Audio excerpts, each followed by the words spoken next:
munsi bivuge ku muntu ukomeye mu ruganda rwa sinema wamenyekanye cyane cyane kubera imikino ya karate n'uruhare rwe muri za filimi z'ibikorwa bikomeye cyane.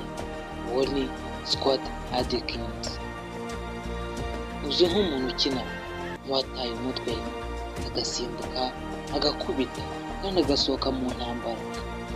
Turarebera hamwe ubuzima bwe, inzira yanyuzemo n'amafilimi yakoze atazibagirana. Icyo ngusaba kugumana nanjye paka ino video irangiye. Nibutse ko iyi channel yitwa Rukezo, tukaba tukugezaho ibiganiro ku basitari baba bakinnye amafilimi, tukakubwira amateka yabo, tukakubwira filimi bakinnye, uburyo zimwe na zimwe utazizi zagufasha kuzireba.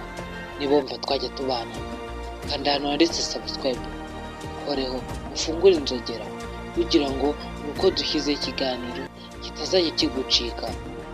Nawe wakanze subscribe, uri umuntu w'agaciro kuri twe.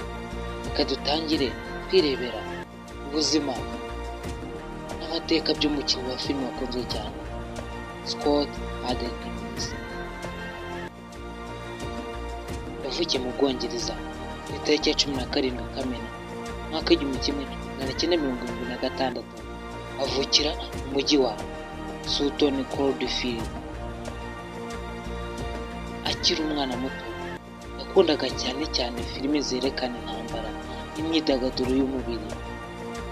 Igihe yari afite imyaka 10 gusa, yajyanye na se ndetse na musaza we kureba Enter the Dragon ya Bruce Lee.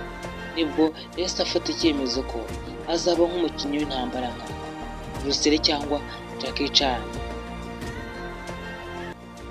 Yatangiye imyitozo ya taekwondo afite imyaka 10 gusa, nyuma aza no kwiga kickboxing, kung fu, karate ndetse indi mirwano igiye itandukanye.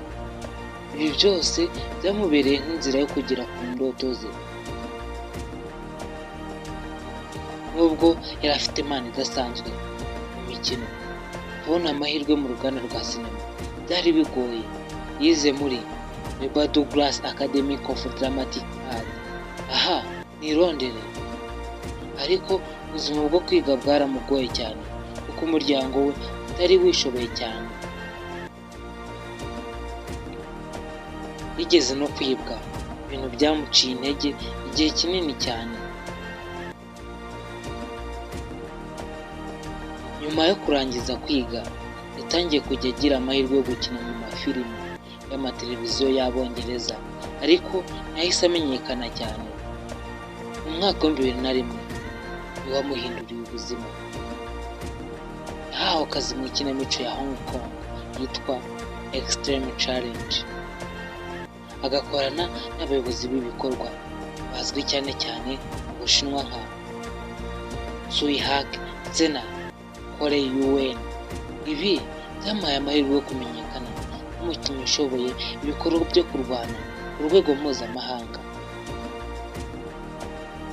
Nyuma yaho yakomeje kugira amahirwe akina muri filime nka Special Force yasohotse mu mwaka wa 2003, akina Beat Fighter yasohotse mu mwaka wa 2005, ariko yakomeje kuba icyamamare cyane kubera filime yitwa Undisputed 2 Last Man Standing yasohotse mu mwaka wa 2006, aho yakinnye nka Yuri Boyka.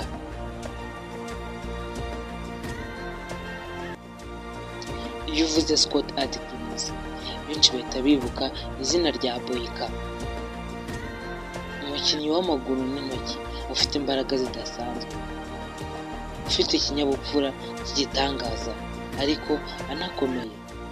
Filimi ya Undisputed 2 iyi yamushyize ku ikarita y'isi. Yakomeje gukina Boyka muri Undisputed 3 Redemption yasohotse mu mwaka wa 2010, arongera akina Boyka muri Undisputed yasohotse mu mwaka wa 2016.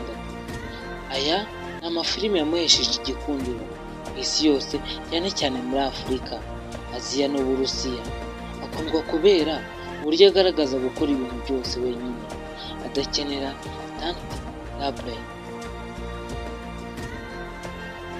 Scott Adkins ntakina amafilimi y'intambara gusa, akina izindi filimi zigiye zitandukanye ndetse anakina n'ibyamamare bikomeye. Yagukiniye muri filimi nka The Expendable 2 yasohotse mu mwaka wa 2012, aho yakinanye n'icyamamare umukinnyi wa filimi ukunzwe cyane Jean-Claude Van Damme ndetse na Sylvester Stallone. Yagaragaye muri filimi yakunzwe cyane Ip Man kane yasohotse mu mwaka wa 2019, aha yahuye na Donnie Yen. Yagukiniye filimi nziza cyane Doctor Strange yasohotse mu mwaka wa 2016, yakinnye nka Lucian Astor, umwanzi wa Doctor Strange. Yagukiniye muri filimi nka John Wick, aho yakinnye nka Killer, umurwayi w'umurwanyi wambaye uruhu rw'inyamaswa kandi ufite uburemere bwinshi cyane. Scott Adkins umuntu wiyubashye kandi ukunda imyitozo. Buri munsi akora imyitozo y'amasaha menshi. Avuga ko kuba umubiri we uri ku rwego rwo hejuru biva mu kwitanga cyane cyane, kurya neza ndetse no kwirinda ibiyobyabwenge. Ni umugabo wubatse, afite umugore n'abana, ariko ubuzima bwe bwo mu muryango abugira ibanga rikomeye cyane. Scott Adkins yakomerekeje inshuro nyinshi mu gihe yakinaga. Yigeze kuvunika ikibuno, ikibero n'umugongo, ariko ntiyigeze areka gukina filime.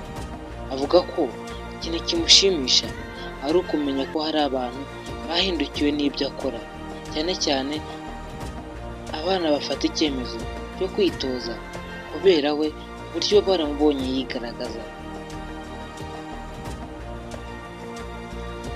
Ubuzima bwe, Scott Adkins yahuye n'imbogamizi nyinshi. Byamworoheye kumenyekana, ariko yarihanganye, arakora cyane, ahora asaba abantu kudacika intege. Umwe mu bantu bake batigeze bahabwa byose, ahubwo bakabyikorera. Scott Adkins atwigisha kudacika intege, atwereka ko impano idahagije, ugomba no kuyikurikirana, kwitanga no kugerageza kwigaragaza aho ushoboye hose. Mwakoze gukurikira iyi nkuru. Niba warigeze ukunda filimi za Scott Adkins cyangwa niba hari yakunyuze cyane cyane, bitwereke muri komenti.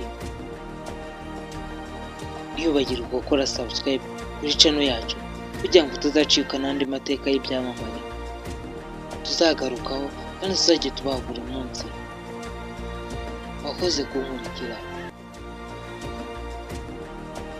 Mpamagara Gustave niko nitwa. Ciao ciao, hasta la vista.